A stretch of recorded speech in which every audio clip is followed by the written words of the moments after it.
Hello everyone, welcome to our YouTube channel. आजचा video हा खूप महत्त्वाचा असणार आहे.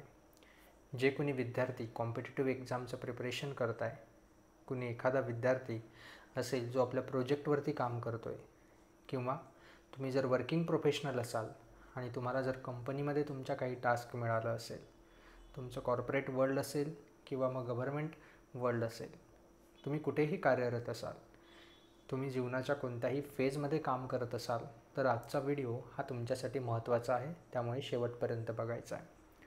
आजच्या व्हिडिओमध्ये आपण एका अतिशय महत्त्वाच्या गोष्टीबद्दल बोलणार आहोत, डीप वर्क. रिसेंटली मी एक पुस्तक रीड केलं. त्या पुस्तकाचं नाव आहे डीप वर्क. हे बुक रीड करून झाल्यानंतर माझ्या मनामध्ये ज्या गोष्टी आल्या किंवा मला ज्या गोष्टी तुम्हाला सांगाव्याशा वाटल्या त्या गोष्टी मी आज तुमच्यासोबत शेअर करणार आहे. कारण ह्या गोष्टी मला असं वाटलं की ह्या सिमिलर गोष्टी आपल्या लाईफमध्ये प्रॅक्टिकली आपण ॲप्लाय करायला आता विसरत चाललो आहोत. सो डीप वर्क कशा पद्धतीनं करायचं हे समजून घेण्याअगोदर डीप वर्क म्हणजे नक्की काय असतं हे आपल्याला समजून घ्यावं लागेल. डीप वर्क म्हणजे काय आहे? डीप वर्क याची जर डेफिनेशन आपण बघितली तर त्याची डेफिनेशन अतिशय साधी सरळ सोपी आहे. एखादं काम करत असताना त्या कामाच्या व्यतिरिक्त आपल्या मनामध्ये दुसरे विचार न येता आपण ते काम करत राहतो, याला डीप वर्क असं म्हणतो. एखादं काम करत असताना आपल्याला दुसऱ्या कोणत्याही गोष्टींची आठवण न येता आपण आहे त्या कामामध्ये पूर्णपणे इन्व्हॉल्व होऊन जातो, याला डीप वर्क असं म्हणतात. मग डीप वर्कची डेफिनेशन एवढीच आहे का? तर नाही. ही डेफिनेशन पुढे थोडी एक्सटेंडेड आहे की डीप वर्क म्हणजे दुसऱ्या गोष्टींचे विचार येऊ न देता किंवा दुसऱ्या एखाद्या कामाबद्दल विचार न करता आपण करत असलेलं काम करत राहणं, पण ते काम जास्त वेळेसाठी करत राहणं. म्हणजे काय? तुम्ही म्हणाल की मी 10 मिनटं एखादं काम करतो आणि 10 मिनिटानंतर दुसरं काम करतो, त्याला डीप वर्क नाही म्हणता येणार. तुम्ही सलग 3 तास, 4 तास, 5 तास एकच काम करताय आणि ते काम करत असताना तुमच्या बॅकग्राऊंडला दुसरे कुठले थॉट्स येत नाही आहे किंवा ते काम करत असताना तुम्हाला कुठल्याही प्रकारचा डिस्टर्बन्स क्रिएट होत नाही आहे किंवा तुम्ही स्वतःला तो डिस्टर्बन्स क्रिएट होण्यापासून अलिप्त ठेवलेला आहे, अशा कामाला आपण डीप वर्क असं म्हणतो. आता हे डीप वर्क का महत्त्वाचं आहे, याचे काय फायदे आहेत हे जाणून घेण्याआधी आपण जे काम करतो आहोत ते काम कोणतं आहे हे आपल्याला समजून घ्यावं लागेल. डीप वर्कच्या अपोजिट एक कन्सेप्ट आहे, ती आहे कन्सेप्ट ऑफ शॅलो वर्क. मग शॅलो वर्क म्हणजे काय? जसं डीप वर्क हे कुठल्याही एखाद्या डिस्टर्बन्सच्या विरहित आपण करत असलेलं काम करत राहणं, याला डीप वर्क असं म्हणतो. या उलट आपण करत असलेलं काम करताना आपल्याला मध्ये मध्ये डिस्टर्बन्सेस क्रिएट होणं किंवा एखादं काम करत असताना दुसरंही काम त्यासोबत करणं, याला शॅलो वर्क असं म्हणतात. जनरली शॅलो वर्क कोणतं केलं पाहिजे? जे लेस इम्पॉर्टन्सचे कामं आहेत, ज्या कामांमधून कुठल्याही प्रकारची व्हॅल्यू आपल्या लाईफमध्ये ॲड होत नाही आहे किंवा दुसऱ्यांच्या लाईफमध्ये आपण ते काम करत असताना कुठल्याही प्रकारची व्हॅल्यू ॲड करत नाही आहे, त्याला शॅलो वर्क असं म्हटलं जातं किंवा ते काम आपण शॅलो वर्क म्हणून केले पाहिजे. किंवा मग जे काम करत असताना असं काम जे इतर दुसरा कोणीही रेप्लिकेट इझिली करू शकतो, म्हणजे आपण जे काम करतो आहे ते दुसरा इतर व्यक्तीही इझिली करू शकतो, अशा कामालाही शॅलो वर्क म्हणता येईल. मग याचे एक्झाम्पल्स देता येतील का डे टू डे लाईफमध्ये? तर देता येतील. जसं अंघोळ करत असताना कुणाकुणाला गाणे ऐकण्याची सवय असते. आपण अंघोळ पण करतो आहे, गाणे पण ऐकतो आहे, हे दोन काम एकत्र करणं, याला शॅलो वर्क म्हणू शकतात. जेवण करता करता टी व्ही बघण्याची, मोबाईल बघण्याची बऱ्याच जणांना सवय असते, तो देखील एक शॅलो वर्कचाच प्रकार आहे की मोबाईल आपण जेवण पण करतो आहे, त्यासोबत मोबाईल पण बघतो आहे, म्हणजे आपलं जेवणाकडे पाहिजे तेवढं कॉन्सन्ट्रेशन नाही आहे. अजून याचा एक्झाम्पल देता येईल का? तर गाडी चालवत असताना आपण मोबाईलवरती बोलतो, आपण गाडी पण चालवतो आहे, सबकॉन्शियस माइंडने किंवा अनकॉन्शियसली आपले हात असतील, पाय असतील, ते वर्क करत आहे. का? कारण आपल्याला इतक्या दिवसांपासून ती सवय लागलेली आहे. सोबत आपण कॉलवरती पण बोलतो. कारण जेव्हा तुम्ही पण, यामध्ये एक गोष्ट आहे मजेशीर, जेव्हा तुम्ही पहिल्यांदा गाडी चालवली असेल, 4 व्हीलर असेल, 2 व्हीलर असेल, त्यावेळेस तुम्ही फुल कॉन्सन्ट्रेशनने फक्त गाडीचं चालवलेली असेल. मग ते क्लच सोडणं असेल, ब्रेक दाबणं असेल, ॲक्सलरेटरवरती पाय देणं असेल, या सर्व गोष्टी ज्यावेळेस तुम्ही पहिल्यांदा केल्या त्यावेळेस ते काम तुमच्यासाठी नवीन होतं. त्यावेळेस तुम्ही ते फुल कॉन्सन्ट्रेशनने केलं. त्यावेळेस ना तुम्ही कुठला मोबाईल यूज केला, ना तुम्ही कॉलवरती बोलत होता. ते काम रिपिटेटिव्ह टाईममध्ये केलं, म्हणजे खूप वेळा ते काम केलं, खूप वेळेस तुम्ही गाडी चालवली आणि जेव्हा तुम्ही त्या कलेमध्ये, गाडी चालवण्याच्या कलेमध्ये मास्टर झाला, तेव्हा कुठे जाऊन तुम्ही त्या एका कामासोबत दुसरं काम काय केलं, करायला सुरुवात केली. बरोबर. म्हणजे तुम्हाला जर एखाद्या कामामध्ये मास्टरी हवी असेल, एखादं काम तुम्हाला तुमच्या नेक्स्ट लेवलला घेऊन जायचं असेल, तर ते काम करताना तुम्हाला डीप वर्क हे करावं लागेल. बट आता आपण आपल्या मुद्द्याकडे येऊया. जे विद्यार्थी अभ्यास करत आहे कॉम्पिटिटिव्ह एक्झामचा, विशेषतः त्या विद्यार्थ्यांसाठी, अशा विद्यार्थ्यांनी स्वतःला एक प्रामाणिक प्रश्न विचारायचा आहे की मी अभ्यास करत असताना सलग किती तास अभ्यास करू शकतो. बघा, जसं मी उदाहरण दिलं, जेवण करताना आपण टी व्ही बघतो, तसं आता एक नवीन तयार झालं आहे की अभ्यास करत असताना मध्ये मध्ये मोबाईल चालून बघण्याची आपल्याला सवय लागलेली आहे. मग अर्धा तासाने असेल, 1 तासाने असेल, इंस्टाग्रामचे रील्स बघणं असेल, किंवा मग व्हॉट्सअपवरती विनाकारण कुठल्याही प्रकारची गरज नसताना मेसेजेस आलेले आहेत का, नवीन काही नोटिफिकेशन आलेलं आहे का, ते चेक करत राहणं, ह्या गोष्टींची आता तुम्हाला सवय झालेली असेल. आता ही जी सवय लागलेली आहे, ह्या सवयीमुळे झालं का, आपलं जे डीप वर्क होतं किंवा आपलं जे कॉन्सन्ट्रेशन होतं, हे कॉन्सन्ट्रेशन भंग पावायला लागलं.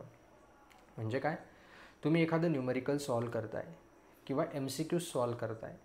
MCQ सॉल्व करता करता तुम्ही 20 MCQ सॉल्व केले, 25 MCQ सॉल्व केले, तुमचं कॉन्सन्ट्रेशन चांगलं बनायला लागलं होतं. MCQs तुमच्याने सॉल्व पण व्हायला लागले होते, थोडीशी ॲक्युरसी पण यायला लागली होती. बट तुम्ही काय केलं, स्वतःला डिस्टर्ब केलं. अर्ध्या तासाने मोबाईल बघितला, 1 तासाने मोबाईल बघितला, 10-15 मिनिटांसाठी रील बघितलं किंवा यूट्यूबवरती जाऊन एखादा व्हिडिओ बघितला, जे काही केलं असेल ते. बट हा व्हिडिओ बघितल्यामुळे काय झालं, तुमच्या ब्रेनमध्ये डोपामाइन सिक्रेट झालं, तुमची डोपामाइनची लेवल वाढली आणि त्यामुळे तुमचं कॉन्सन्ट्रेशन जे होतं ते कॉन्सन्ट्रेशन भंग पावलं. हा एक्सपिरियन्स किती जणांनी केला आहे की ज्यावेळेस आपलं काम करून होतं किंवा आपला मोबाईल बघून होतो, त्यावेळेस मी पुन्हा अभ्यासाला जेव्हा बसतो, त्यावेळेस पुढचे 10-15 मिनिटं मात्र माझं अगोदर होतं तसं कॉन्सन्ट्रेशन लागत नाही. मी काय वाचतोय हे मला परत परत वाचावं लागतं, परत परत ते सेंटेन्सेस रीड करावे लागतात. हे का होतं माहिती आहे, कारण तुमचं कॉन्सन्ट्रेशन त्या ठिकाणी भंग पावलेलं होतं, म्हणून ह्या गोष्टी होत आहेत. प्लस ते 10-15 मिनिट असतील, अर्धा तास असेल, जास्त वेळ मोबाईल बघितल्यामुळे काय होतं, रिग्रेट तयार होतो की मी इतका वेळ मोबाईल बघितला, इतका टाईम वाया घालवला, आणि मग क्रिएट होते निगेटिव्ह एनर्जी. आणि ह्या निगेटिव्ह एनर्जीमुळे पुन्हा तुमच्यामध्ये काय निर्माण होतो, तुमच्या माइंडमध्ये डाऊट निर्माण व्हायला स्टार्ट होतो आणि तुमचे कॉन्सन्ट्रेशन भंग पावल्यामुळे तुम्ही सॉल्व करत असलेले क्वेश्चन्स देखील चुकायला लागतात, सिली मिस्टेक्स व्हायला लागतात. ही गोष्ट मी खरी बोलतोय का हे जर पडताळून पाहायचं असेल ना, तर त्यासाठीचं एक बेस्ट एक्झाम्पल आहे. कोण आहे ते बेस्ट एक्झाम्पल, तुम्ही स्वतः. हा व्हिडिओ बघून झाल्यानंतर, कारण मला माहिती हा व्हिडिओसुद्धा तुम्ही मोबाईलवरतीच बघताय, हा व्हिडिओ बघून झाल्यानंतर मोबाईल बाजूला ठेवायचा आहे. मोबाईल बाजूला ठेवून स्वतःला एक प्रश्न विचारायचा आहे की मी कॉम्पिटिटिव्ह एक्झामचं प्रिपरेशन का आणि कधी स्टार्ट केलं. मी कॉम्पिटिटिव्ह एक्झामचं प्रिपरेशन का स्टार्ट केलं या प्रश्नाचं उत्तर कदाचित शोधायला जर तुम्ही गेले तर तुमच्या माइंडमधनं हे ॲन्सर्स येतील की मला गव्हर्नमेंट जॉब हवा होता.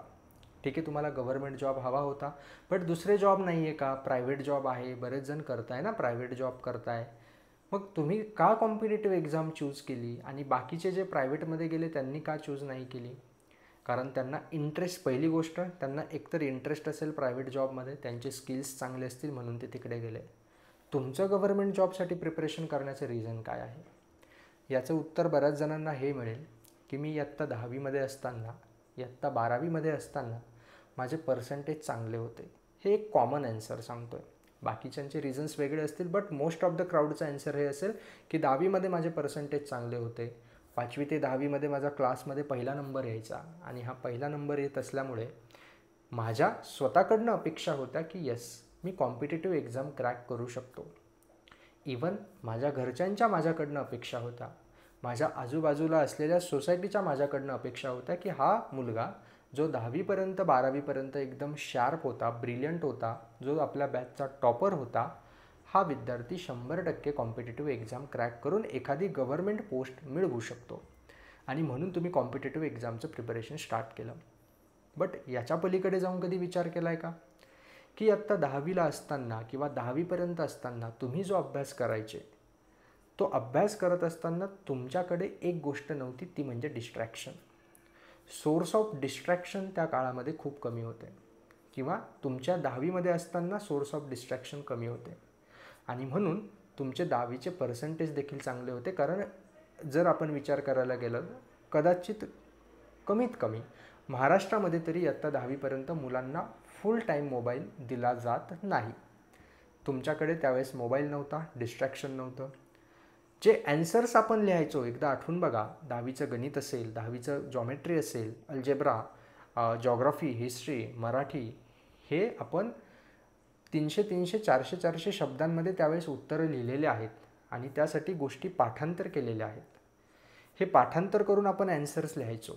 हे सगळं आपण रट्टा मारायचो किंवा गणिताचे, अल्जेब्राचे मोठे मोठे डेरिवेशन्स आपण करायचो, जॉमेट्रीचे मोठे मोठे डेरिवेशन्स आपण करायचो. इव्हन 11वी-12वीला इंटिग्रेशन असेल, डिफरन्शिएशन असेल, किती मोठे मोठे टाईप्स आपण सगळ्यांनी केलेले आहेत. हे सगळं कसं पॉसिबल होतं त्या काळामध्ये किंवा आपल्या 10वी-12वीच्या वेळेस कशा पद्धतीने आपण हे सगळं मॅनेज केलं होतं? कारण आठवून बघा, त्यावेळेस आपण अभ्यासाला बसलो ना 2-2, 3-3 तास उठत नव्हतो. त्यावेळेस आपण सिटिंग आवर्स काउंट करायचो की मी 3 तास रेग्युलर अभ्यास केला, मी 4 तास रेग्युलर अभ्यास केला. आता पण तुम्ही 10-10, 12-12 तास बसताय, अभ्यास करताय, लायब्ररीमध्ये जाताय. बट आता फरक काय आहे? हा अभ्यास तुकड्यांमध्ये आहे. अर्धा तास अभ्यास, 10 मिनिट मोबाईल, 1 तास अभ्यास, 15 मिनिट मोबाईल. आपण 10वीला असताना आपला ब्रेक, ज्यावेळेस आपण अभ्यासातून ब्रेक घ्यायचो त्यावेळेस आपण क्रिकेट खेळायला जायचो, मित्रांसोबत बाहेर फिरायला जायचो. नाहीच काही झालं तर न्यूजपेपर वाचत बसायचो. न्यूजपेपरमध्ये ते चित्र यायचे, ते चित्र रंगवत बसायचो. मला आठवतं मी स्वतः ही गोष्ट केलेली आहे. म्हणजे त्या ॲक्टिव्हिटीज ज्या होत्या त्या डिस्ट्रॅक्शन फ्री होत्या. तिथून आपल्या माइंडचा विरंगुळा पण व्हायचा आणि आपण डिस्ट्रॅक्टेड पण होत नव्हतो. बट आता आपण विरंगुळा म्हणून काय करतो? रील्स बघणं, मोबाईल बघणं, नोटिफिकेशन्स चेक करणं, ह्या गोष्टींचं प्रमाण वाढून गेलं. आणि ह्यामुळे तुमचा जो अभ्यास आहे, हा अभ्यासचा जो फ्लो आहे हा फ्लो ब्रेक व्हायला लागला. ऑटोमॅटिकली काय झालं, तुमच्या न कळत ही गोष्ट झालेली आहे की तुमच्या ज्या सिली मिस्टेक्स होत आहेत, तुमच्या ज्या चुका होता आहेत, या चुका, या सिली मिस्टेक्स होण्याचं जे रिझन आहे ते रिझन आहे तुमची डिस्ट्रॅक्टेड स्टेट ऑफ माइंड. हे हळूहळू होत आलेलं आहे, हे तुमच्या न कळत झालेलं आहे. तुम्ही कधी कधी मिस्टेक करून देतात, तुम्हाला फास्ट कॅल्क्युलेशन जमत नाही आहे.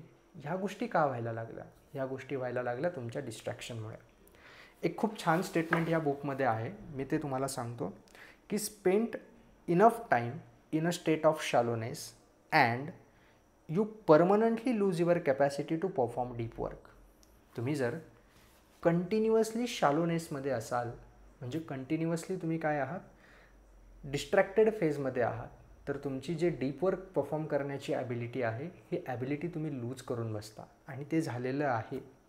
अर्धा तास, 1 तासापेक्षा जास्त वेळानंतर मोबाईल जर नाही बघितला तर किती जणांना अस्वस्थ वाटतं याचं प्रामाणिक उत्तर कमेंटमध्ये द्यायचं आहे.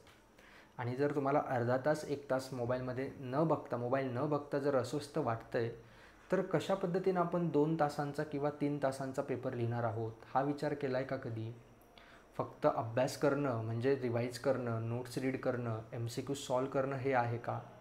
आपली ॲक्युरेसी पण इम्प्रूव्ह करणं आहे, आपलं स्पीड इम्प्रूव्ह करणं आहे, बरोबर की नाही? आणि मग त्यासाठी तुम्हाला थोडंसं काय करावं लागेल? स्वतःला पुश करावं लागेल. बघा, सक्सेस केव्हा मिळतं माहिती आहे? तुम्ही जे आत्ता करताय ना तेच तुम्हाला करायचं आहे. मला माहिती आहे प्रत्येकजण अभ्यास करतो आहे, प्रत्येकजण रिव्हिजन करतो आहे, प्रत्येकजण नोट्स रीड करतो आहे, प्रत्येकजण MCQ सॉल्व करतो आहे, प्रत्येकजण टेस्ट सिरीज देतो आहे. पण हेच तुम्हाला तुमच्या फुल फोकसने करायचं आहे.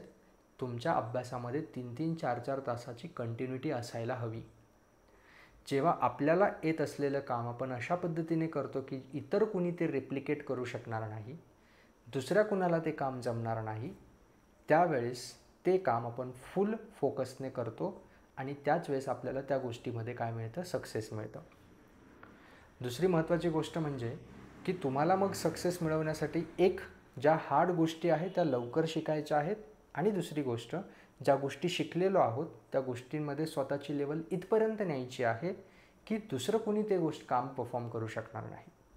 म्हणजे तुमचं स्पीड, तुमची ॲक्युरसी, तुमचं न्यूमेरिकल, तुमचं क्वेश्चन ॲनालाइज करण्याचं स्पीड हे ह्या लेवलला हवं की पेपर जरी सारखा आहे, सगळ्यांनी सेम अभ्यास केलेला आहे, सगळ्यांनी सेम MCQचे बुक्स यूज केलेले आहे, सगळ्यांनी सेम टेस्ट सिरीज दिलेले आहे. मग असं का होतं, काही जणांचं सिलेक्शन होतं आहे, काही जणांचं सिलेक्शन नाही होतं आहे?